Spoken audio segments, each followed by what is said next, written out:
Assalamualaikum warahmatullahi wabarakatuh. Innal hamdalillah nahmaduhu wa nasta'inuhu wa nastaghfiruh wa na'udzu billahi min syururi anfusina wa min sayyiati a'malina. May yahdihillahu fala mudhillalah wa may yudlil fala hadiyalah. Asyhadu an la ilaha illallah wa asyhadu anna Muhammadan abduhu wa rasuluh la nabiyya ba'da.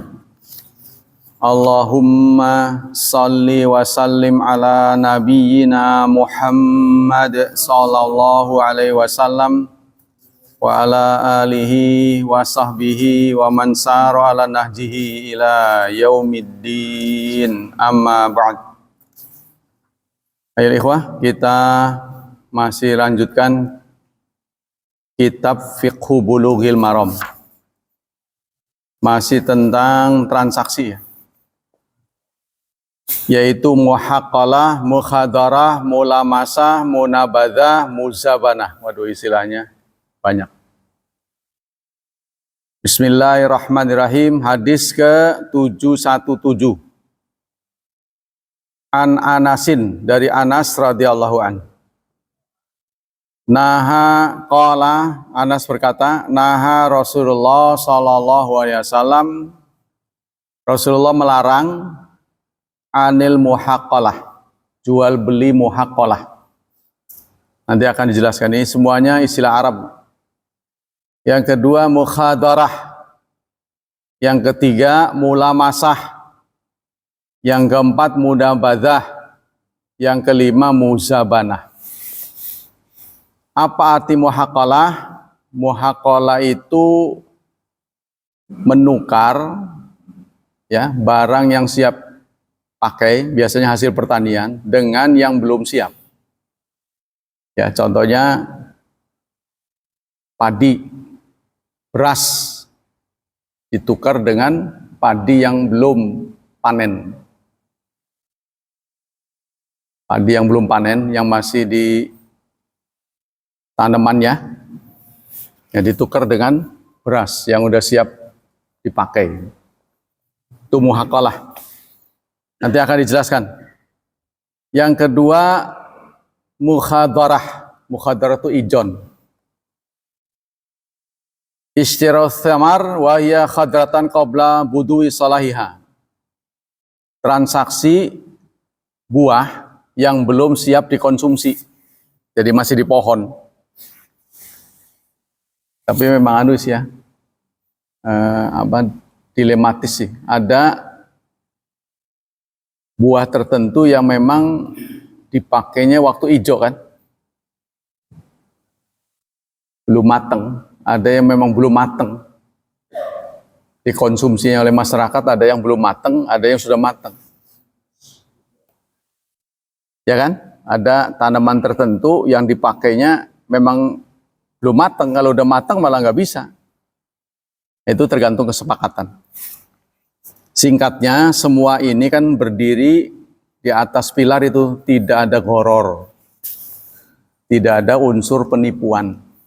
Ya, jadi kalau benda itu harus jelas parameternya, takarannya, kiloannya itu. Jadi jangan sampai belum dikilo, belum ditakar, ya itu sudah dihargain. Borongan lah biasanya. Kita punya ikan satu kolam, kita jual lah. Tuh, sekolam tuh. Kita belum tahu berapa kilo, berapa ekor itu. Tergantung nego. Ada yang kilo, ada yang bentuk ekor, bijian. Contohnya telur asin bijian, bukan kiloan.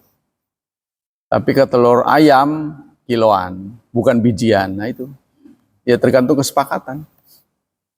Ya, jadi singkatnya tidak ada unsur gharar, tidak ada unsur penipuan atau samar-samar yang kemudian akan mengecewakan pihak-pihak yang bertransaksi. Terus mula masah nanti akan dijelaskan. Mula masah itu adalah memegang. Barang yang sudah dipegang harus dibeli. Kalau di toko mah ada juga barang yang pecah, ya. Barang yang pecah harus dibayar gitu ya. Itu bahasanya gimana? Berarti membeli ya. Pecah berarti membeli, itu tulisannya. Pecah berarti membeli. Kita lagi lihat-lihat, kesenggol bendanya itu. Pecah. Itu berarti membeli. Itu, kalau ini mula masah yang dipegang, kan orang tuh suka megang-megang doang tuh. Ya, kadang-kadang diaduk-aduk dibeli mah enggak. Seperti baju tuh, saya perhatikan tuh begitu, dipegang, kan jumlah yang megang begitu banyak kan jadi kotor. Ya kalau sekarang mah segelnya dibuka, segel udah dibuka, nggak dibayarin, yang punya barang pasti marah. Ya, itu Islam mengatur begitu. Nah, kita nanti akan lihat syarahnya. Terus munabadah ini saling lempar. Oh, yang ketangkep itu, ya, jadi dibayarin dulu, seperti tiket gitu, dilempar. Ya, yang kena, itu. Ya, biasanya dalam game ya, kita beli tiket nanti ngambil tuh, ada tuh yang kecepit tuh. Itu berarti kan goror, ada unsur goror. Unsur judi itu, menang-menangan, untung-untungan ya. Jadi yang sifatnya ada untung-untungan itu nggak pasti. Saya kalau bayar segini dapatnya itu. Ya nggak pasti, tergantung yang ditangkap. Nah itu nggak boleh. Nah ini mula masah, munabadah itu saling lempar. Tapi kalau ada kesepakatan boleh. Yaitu disampaikan oleh namanya mu'atoh, jual beli mu'atoh itu pembeli dan penjual saling lempar. Benda itu berapa? Contohnya 100.000, dia kasih 100.000, lempar. Si penjual juga begitu, ambil. Udah kesepakatan. Tapi kalau Imam Syafi'i itu kan harus jual beli, akad, ada akad. Ya, jadi ada ungkapan. Saya beli ya barangnya apa disebut dengan sekian. Terus si pemilik barang, ya, saya terima pembelianmu dengan harga sekian. Tuh, menurut Imam Syafi'i. Jadi harus ada ijab qabul. Nah, kalau orang sini tuh begitu, karena bermadzhab Syafi'i, sesekali terlontar kata, terima wade ya. Si penjualnya ngomong, Anda pernah dengar nggak? Terima wade nggih. Itu kita harus hormati, itu berarti itu orang yang ngerti agama. Terima tumbas nggih, terima tumbas. Saya ya, timbangannya yang benar nggih? Iya benar katanya. Nah, itu harus diangkat dulu.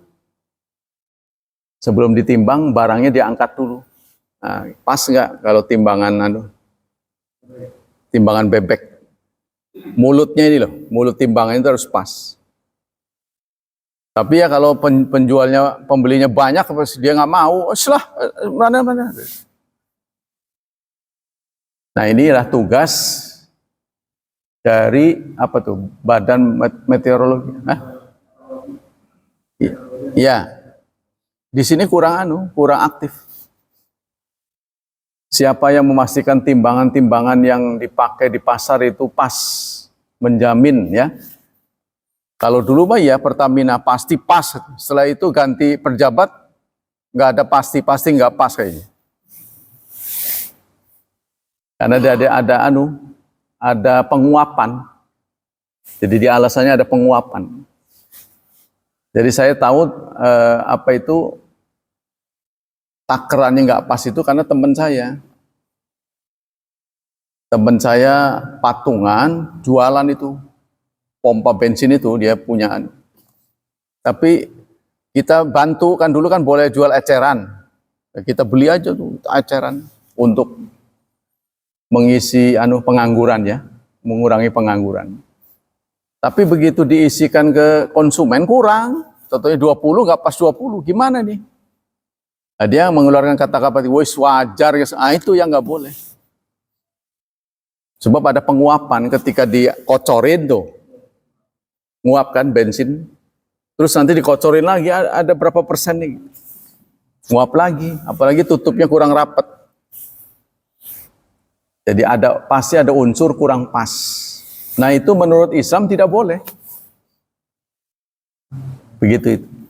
Nah, maka yang lebih kepada timbangan dan takaran. Pas mall-mall yang pakai digital tuh. Akhirnya pasar sepi. Pasar tradisional akhirnya sepi. Makanya ditentukan mall itu buka jam 10, tutup jam 10. Atau jam 9, jam 9. Nggak boleh, dari pagi nggak boleh. Mall itu nggak boleh buka. Meskipun dia mau kan, dia kontraknya kan 24 jam. Tapi mall itu nggak boleh buka 24 jam. Kecuali yang dapat izin. Yang dianggapnya primer. Ya, seperti minimarket yang sudah terancam juga sekarang ya. Terancam mau ditutup ya. Iya. Karena apa? Ada merah putih. Jadi ada kepentingan semuanya. Tapi itu betul-betul menolong. Saya pernah nganter barang ya sampai ke pelosok-pelosok ada tuh. Ada. Minimarket itu ada. Satu yang saya dapat itu ada, yang kedua BRI. Sampai ke ujung-ujung ada. Ya saya bersyukur berarti ini pemerintah memberikan pelayanan kepada masyarakat sampai ke kampung-kampung. Ya sebenarnya, pokoknya ada lah ya, counternya. Nah minimarket itu, jadi kita kalau mau beli sesuatu, mau ngangsur kan jauh ke kota tuh. Ya kalau kita di sini banyak. Kalau di kampung-kampung tuh mau ngangsur, mau bayar listrik, kan susah nanti tahu-tahu dicabut kan. Atau dulu telepon rumah, HP. Nah kita lanjut. Ya jadi tidak ada tanggung jawab. Nah itu perhatian, ini tanggung jawab pemerintah terhadap rakyatnya, menjamin barang yang dijual, yang beredar itu layak pakai, tidak ada penipuan. Loh, siapa yang menjamin itu? Contohnya dalam hal sertifikasi halal. Dulu kan dipegang MUI, sekarang diambil sama Kementerian Agama. Udah diambil oleh Kementerian Agama, ada pengecualian produk-produk AS bebas dari sensor. Itu yang menyedihkan. Padahal MUI itu isinya orang-orang yang berkompeten, bukan sembarang orang. Memang setiap sertifikasi harus bayar sih. Harus bayar karena kan mereka kerja kan, harus melakukan penelitian, nanti kontennya apa, isi-isinya itu. Kalau makanan minuman tuh ada unsur yang haram, kan mereka kerja lebih lembur kan. Wa muzabana dan muzabana. Muzabana ini apa nanti akan dijelaskan. Apa kandungan hadis ini? Ini satu redaksi mengatakan muzabada, ada muzabana. Menjual dua jenis yang berbeda. Ya, contohnya beras ditukar dengan garam. Kita butuh garam, tuh, ya. Terus orang itu butuh beras, barter. Itu tidak boleh. Jadi harus dikembalikan kepada satuannya dulu, ke uang dulu. Kita jual dulu berasnya berapa, kita walaupun uang belum diterima. Contohnya terjuallah 200.000, ya. Kemudian garam direken pula berapa. Nanti ada susukannya enggak? Ada selisihnya enggak? Itu harus dikembalikan. Tidak boleh barter begitu. Pertama muhaqalah, wahia bai'u zar'i bimiqdari minal hintah, yaitu menjual tanaman ya, tanaman apa, makanan pokok, bimik dari minahintoh, dengan jenis yang berbeda. Contohnya terigu ditukar dengan beras. Kita butuh terigu, dia butuh beras. Ya, li'anna dzalika riba. Ini kategorinya riba. Nggak boleh tuh. Jadi kalau kita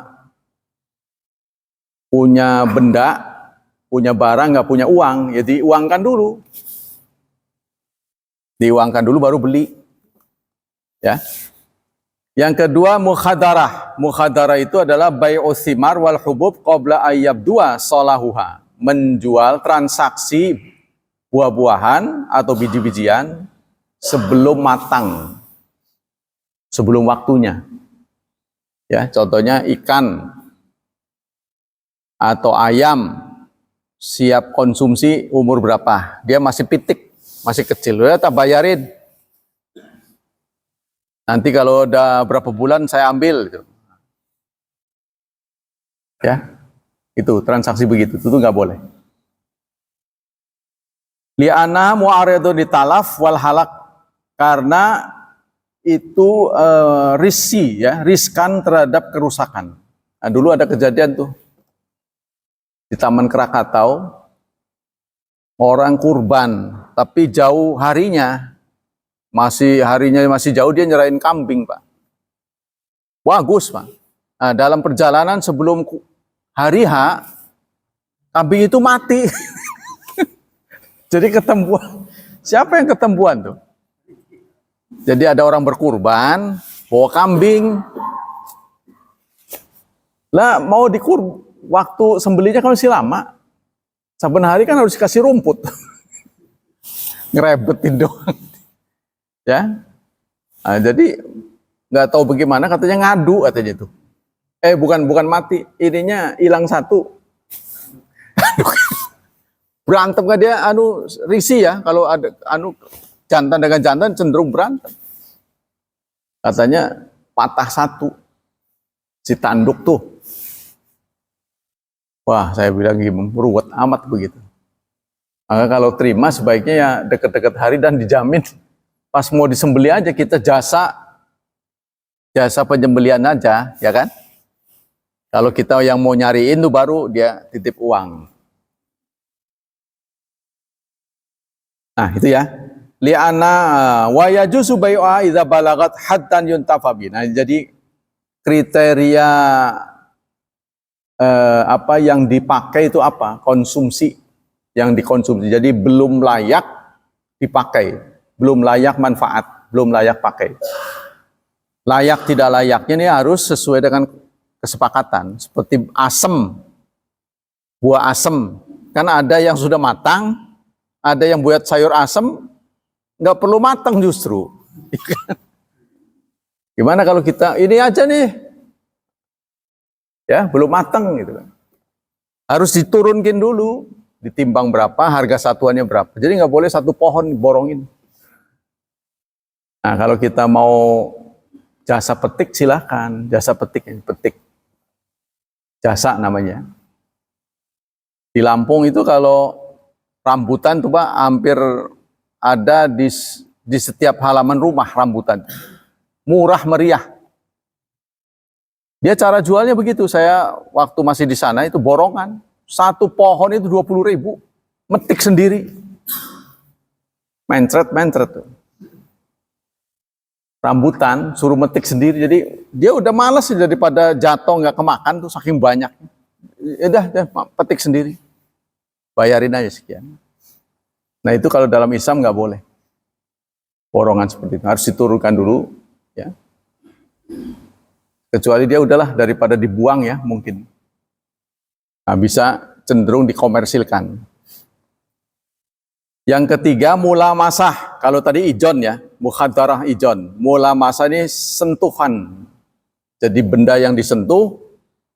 Nah itu mungkin apa totoan atau gimana ya.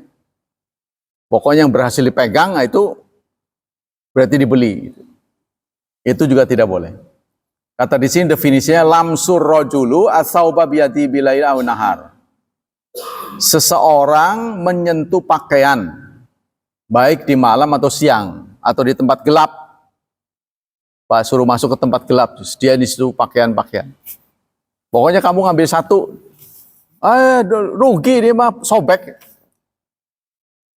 Yang begitu keluar dia ngambil, waduh sebelah doang ini mah. Nah, ya udah harus. Ada yang beruntung, waduh bagus ini. Wih, beli di tempat lain mah nggak dapat. Nah, beruntung berarti. Nah, istilahnya transaksi untung-untungan itu tidak boleh. Bagaimana kalau anak-anak di mall-mall itu kan suka ada kan anak-anak cepret tuh dapat boneka, ya kan? Nah, kita orang tua kan pengen menghibur anak. Kalau nggak diturutin nangis ya. Kan suka begitu tuh. Mana atau apa? Start, gitu kan? Ada nomornya. Dapat ini. Kalau itu transaksi nggak boleh. Itu bukan jual beli. Tidak masuk kategori jual beli. Karena tidak dipastikan. Tidak adanya kepastian. Can you eat ya? Pokoknya makan sewarge. Tapi ada hukumannya kalau di kota besar tuh.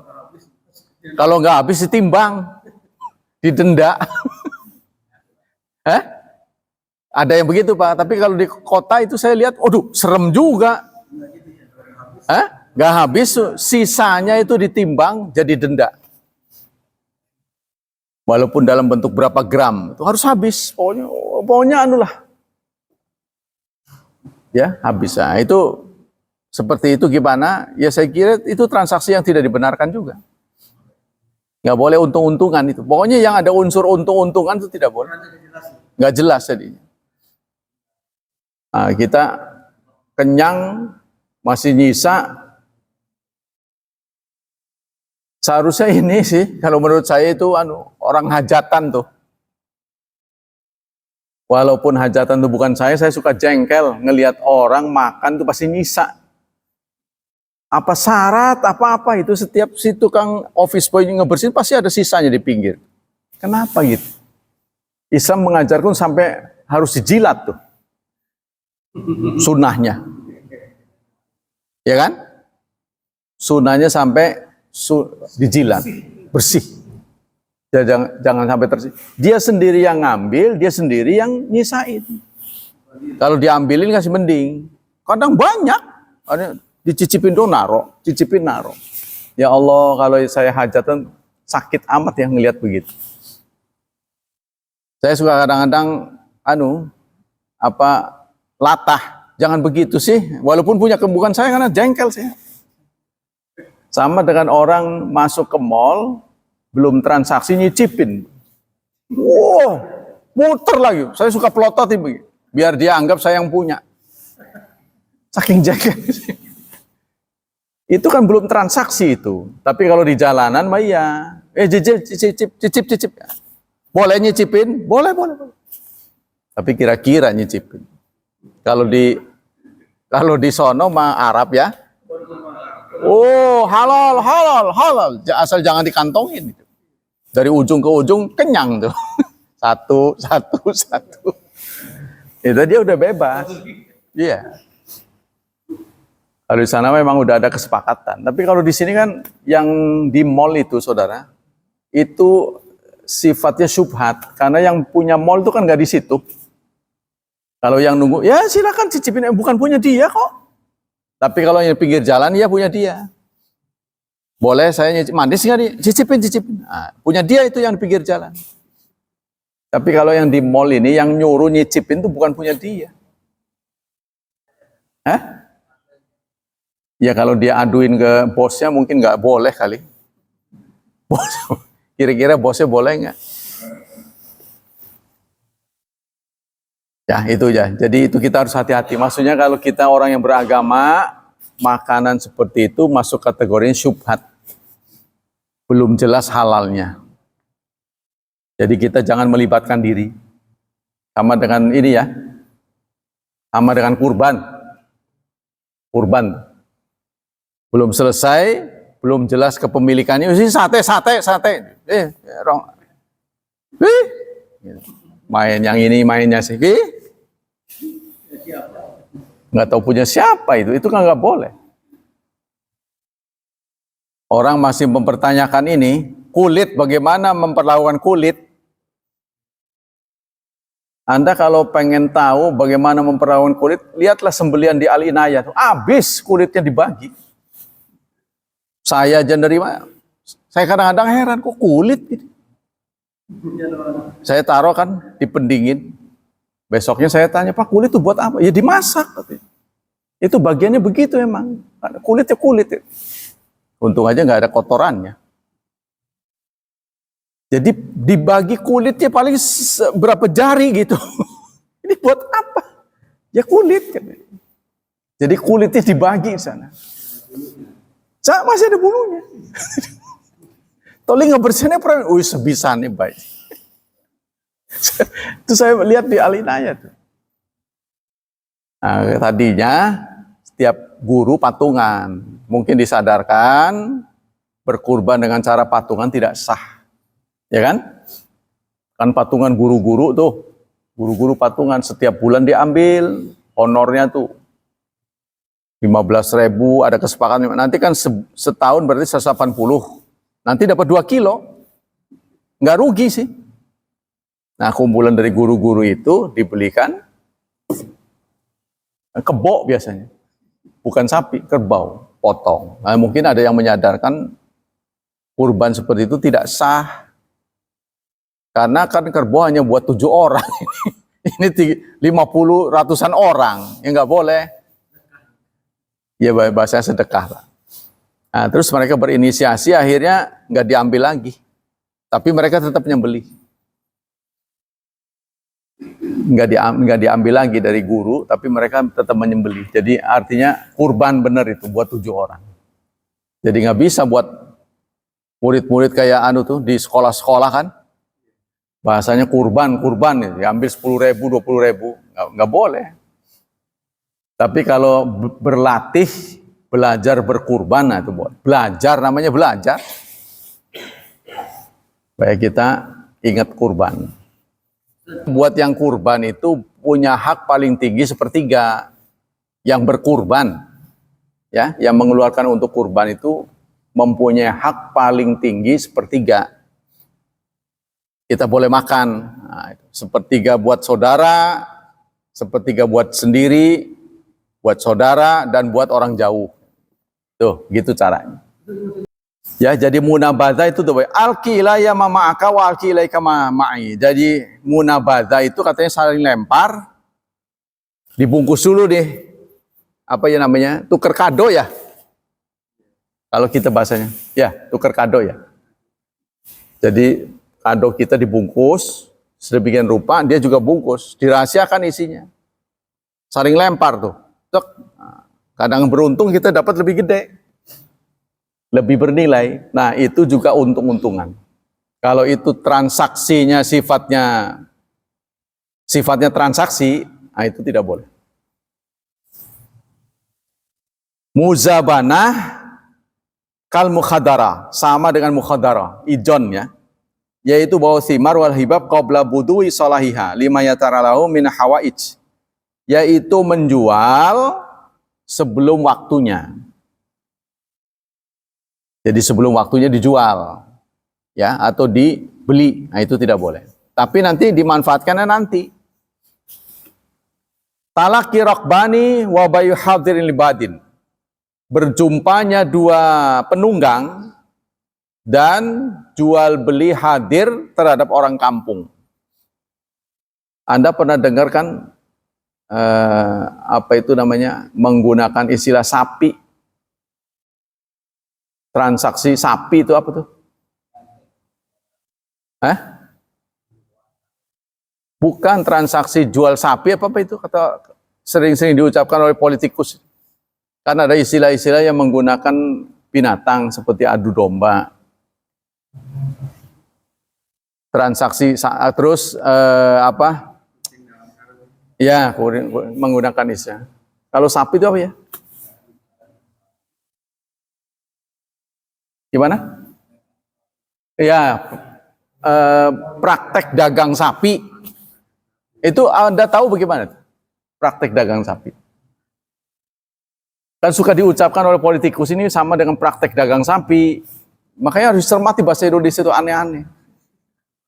Saya suka mencatat barangkali barang dikali, kan nggak ketahuan barang dikali itu. Ya mokan mengkonon, mokan, itu makanya barangkali. Kalang kabut, itu dari bahasa Arab, kalang kabut, kayak itu apa? Iya dikejar-kejar kan, lari tuh, kemana-mana nggak ada arah, itu kalang kabut. Nah ada praktek dagang sapi. Nah di sini juga ada ini dalam hadis. Ya, praktek dagang sapi. Ada lagi belah bambu. Belah bambu tahu nggak? Ya, satu diinjak, satu diangkat. Jadi untuk menjatuhkan dia kita angkat, nanti dia akan menginjak saudaranya. Seperti terjadi di Jawa, pemilahan ada ningrat, ada kawula gusti. Maka yang membackup Belanda dikasih gelar Raden. Yang ono kan merasa dia merasa tinggi, dia membela Belanda, dia memata-matai pribumi, itu dulunya begitu. Jadi dipecah belah oleh Belanda. Ya, dalam Quran tuh, dalam hadis, dalam ungkapan bahasa Arab, farriq tasud, pecah belahlah mereka, maka Anda akan lama jadi pemimpin. Nah, seperti umat Islam ini praktek belah bambu, yang satu diinjak, satu diangkat. Nah, ini praktek dagang sapi, ya, yaitu apa? Ya, sebelum sampai ke pasar dicegat dulu. Orang kampung kan nggak tahu harga, tapi kalau sekarang udah ada HP ya, rata-rata begitu. Anda tanya di mana, dia punya harganya sama, karena dia sudah ada WA group sekarang. Jadi pedagang ayam punya WA grup ayam. Tuh. Ya, pasti dia ngobrolnya ayam saja itu. Nah, kita kembali sini. An-Tawus dari Ibnu Abbas radhiyallahu anhu, qala Rasulullah sallallahu alaihi wasallam, Rasulullah bersabda, la talaqau rukban.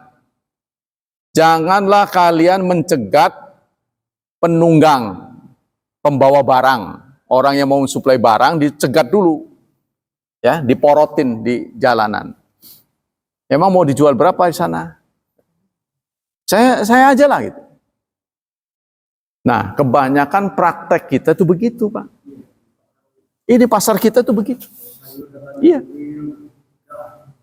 Yang jual furniture, ya, Anda berpikir mau nandingin harga dia, nggak bisa. Sampai ke tukang ukirnya sudah di booking di tempatnya sana, di tempat kerajinannya. Jepara, di Jeparanya udah disamperin. Oh, udah di booking Pak, maaf kita nggak terima order. Oh ya susah makanya. Mau masuk tuh susah. Ya sudah dimonopoli. Di Indonesia begitu. Baja ringan, itu sudah diorder dari pabriknya. Anda nggak bisa dapat baja ringan lebih murah dari dia, nggak bisa. Nah, jadi begitu saudara. Ya.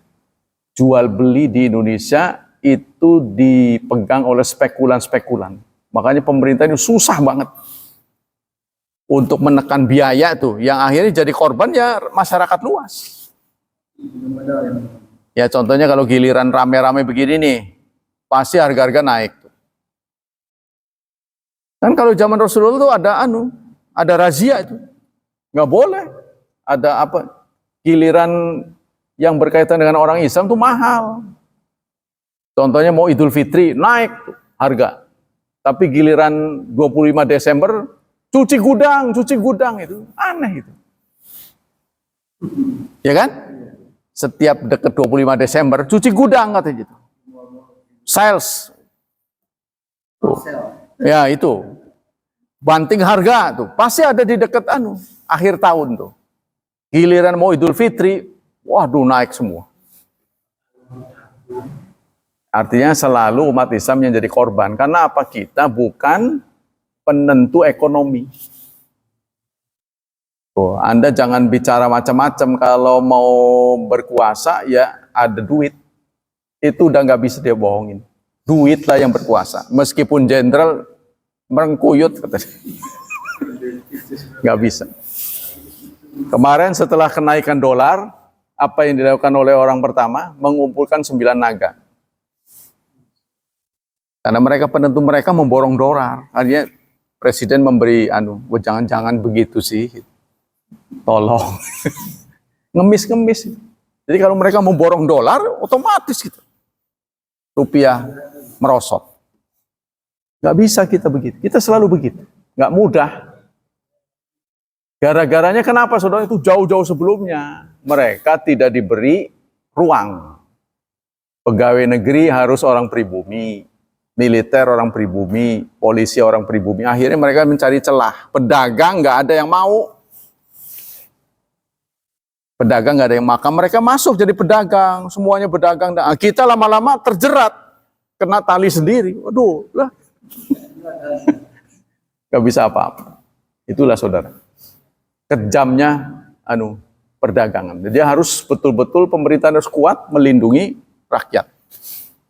Maka itulah mungkin digagas Koperasi Merah Putih. Mudah-mudahan, tapi di berbagai tempat belum lagi BEP sudah tutup lagi di berbagai tempat. Baik, demikian Bulughul Maram.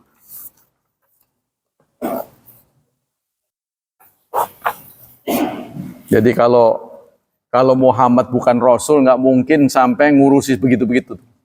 Teliti benar ya, perdagangan diupek-upek. Masuk keluar toilet ada doanya, wis lah pokoknya. Lengkap ya. Kalau Nabi Muhammad ini bukan Rasul, bukan dari wahyu, nggak mungkin mikirin senjelimet itu. Serapi itu. Baik, kita lanjutkan kisah-kisah.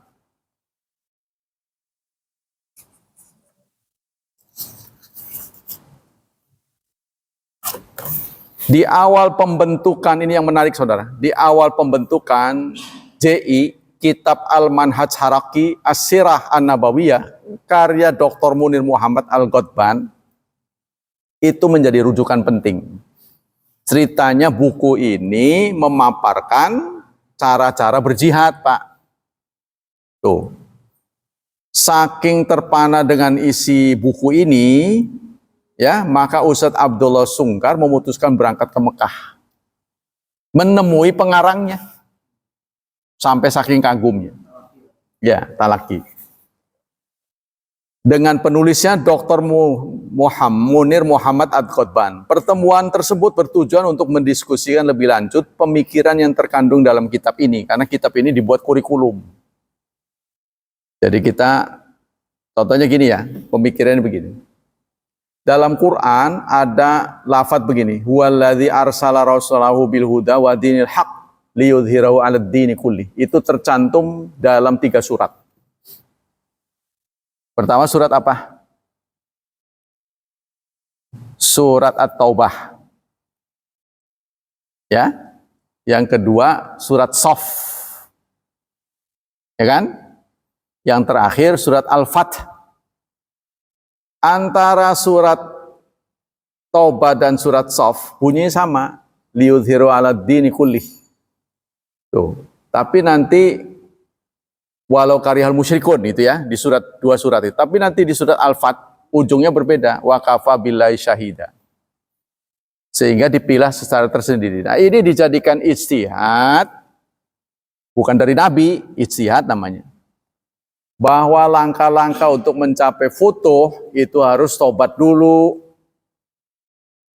Tobat dulu, baru menyusun barisan.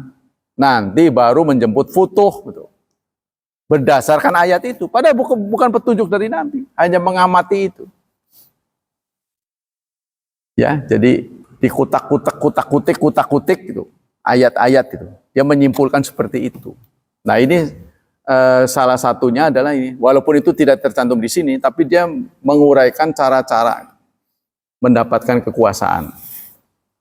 Nah ceritanya, begitu ketemu pengarangnya Munir Muhammad Al-Ghotban, beliau terkejut, si pengarangnya itu, ya, dia menjelaskan bahwa kitab tersebut bersifat nazori, teoritis, bukan untuk diterapkan secara kaku dalam gerakan nyata. Sementara sudah dipakai kurikulum. oleh pengarangnya, ini ijtihad saja, ini nggak harus begini, kata dia. Ya, jawaban ini tentu mengagetkan, terutama karena di kalangan jamaah, kitab Al-Manhaj Haraki fi Siratin Nabawiyah telah ditanggapi dengan sangat serius, bahkan diadopsi sebagai salah satu rujukan utama dalam menyusun konsep gerakan. Kitab ini dianggap memberikan kerangka strategis yang dapat langsung diterapkan dalam perjuangan mereka untuk mendirikan daulah Islam. Tuh, ya. Pendekatan Haraki yang ditekankan dalam kitab ini seperti iqamatud daulah, jahriyatud dakwah, dan siriyatut tanzim, ya, gerakan bawah tanah. Nah, ini diinspirasi oleh kitab. Tuh. Jadi dilihat dari gerakan sebagai panduan praktis untuk meniru strategi Rasulullah dan dalam membangun masyarakat Islam. Dengan demikian kitab ini tidak hanya menjadi bahan kajian, tetapi juga landasan dalam perumusan strategi organisasi. Tapi setelah dikonfirmasi terhadap pengarangnya itu hanya teori, saya bukan praktek. Tapi begitu, bahkan beliau jadikan supervisi, nggak mau, saya nggak begitu, saya hanya sifatnya teori saja. Namun pernyataan Dr. Munir Muhammad Ghotban bahwa kitab tersebut bersifat nazari atau teoritis memunculkan dilema. Di satu sisi, pernyataan ini menunjukkan bahwa sang penulis tidak bermaksud agar isi kitabnya diterapkan. Tuh. Jadi, kita banyak berteori tapi dipraktekkan nggak bisa. Tuh, kebanyakan berteori, prakteknya nggak bisa. Ya, kebanyakan begitu. Di sisi lain, hal ini bertentangan dengan cara menafsirkan kitab tersebut yang melihatnya sebagai pedoman praktis yang relevan untuk perjuangan.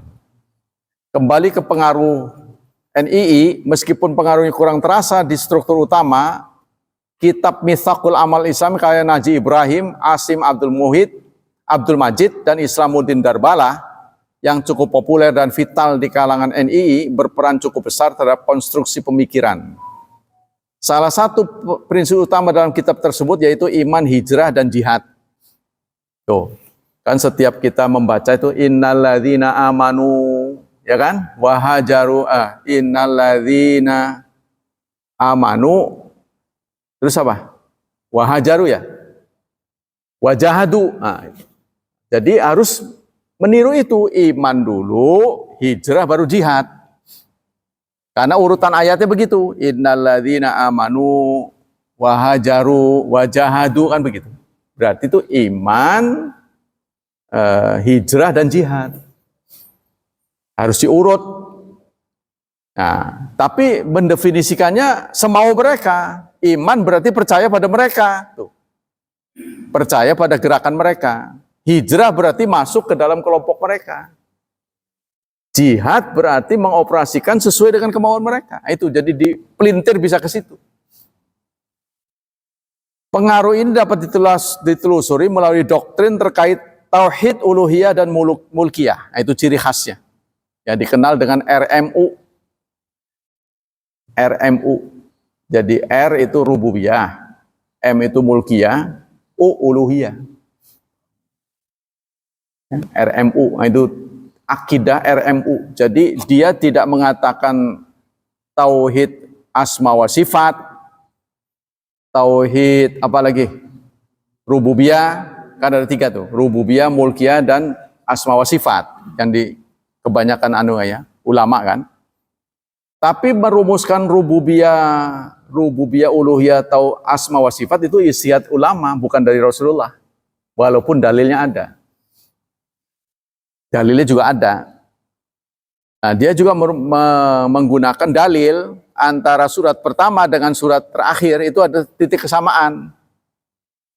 Ya, pertama apa? Kata Rob diulang. Alhamdulillahirabbil alamin. Di surat akhir Rabbin nas. Tuh. Terus di awal surat Maliki yaumiddin. Nah, di akhir surat, di akhir Quran, Malikin nas. Berarti ada kesamaan. Terus di awal lillahi rabbil alamin. Di sana Malikin nas. Ilah itu ya Malik. Nah, maka dirumuskanlah ya bahwa tauhid itu rububiyah, mulkiyah, dan uluhiyah. 3 RMU. Rububiyah artinya hukum. Mulkiyah adalah wadah.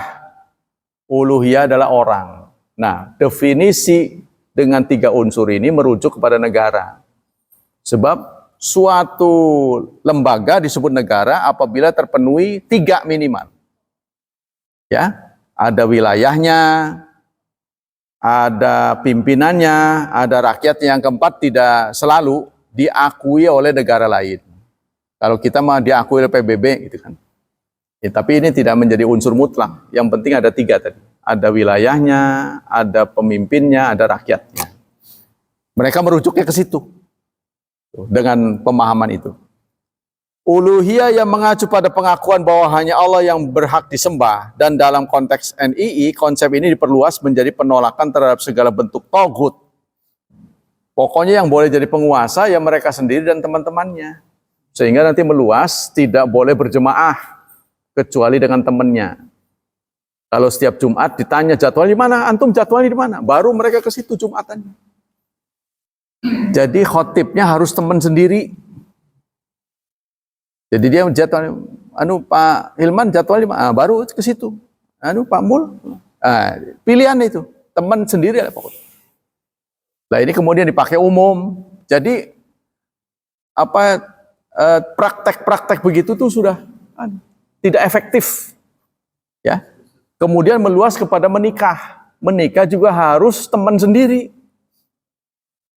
Kadang-kadang meluas lagi kepada orang tua. Ketika orang tua tidak mau diajak, dianggap togut.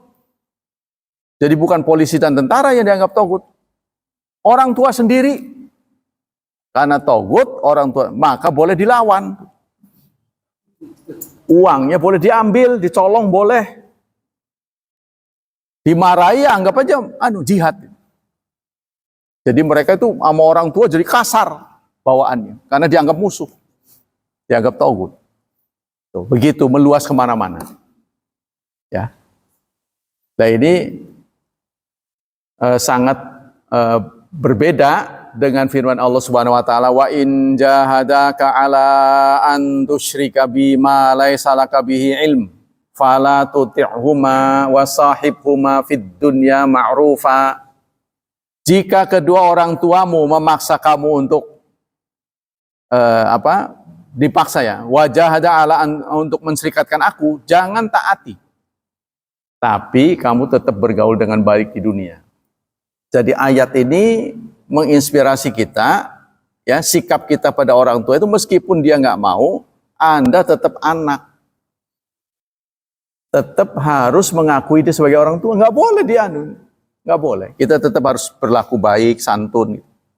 Jadi ini bertentangan. Doktrin ini menegaskan bahwa Allah adalah pemilik otoritas hukum tertinggi, sehingga hukum buatan manusia dianggap batil jika tidak sesuai dengan syariat. Tuh, bayangkan saudara. Jadi kalau dia di jalan, dia nggak perlu merasa pakai helm, ya, karena helm itu adalah ciptaan togut. Terus lampu merah, lampu hijau, wow, tabrak aja. Sampai begitu akhirnya, meluas kemana-mana. Ya, pemilu nggak boleh ikut, haram. Tapi nanti ada yang setelah dipilih nurutnya bukan main. Ada yang begitu, pemilu mah nggak mau, kalau sudah terpilih nurutnya bukan main. Tapi ada yang tetap konsisten, ya seperti NI ini, sebelum atau sudah jadi tetap bukan teman, tetap diserang sama dia. Jadi singkatnya kalau sudah menjadi, dalam bahasa singkat, kalau sudah menjadi anggota itu seperti jangkrik dijantur. Kalau Anda dulu pernah mainan jangkrik seperti saya ya, tahu nggak dijantur? Yang tadinya lari diuber-uber temannya itu dijantur.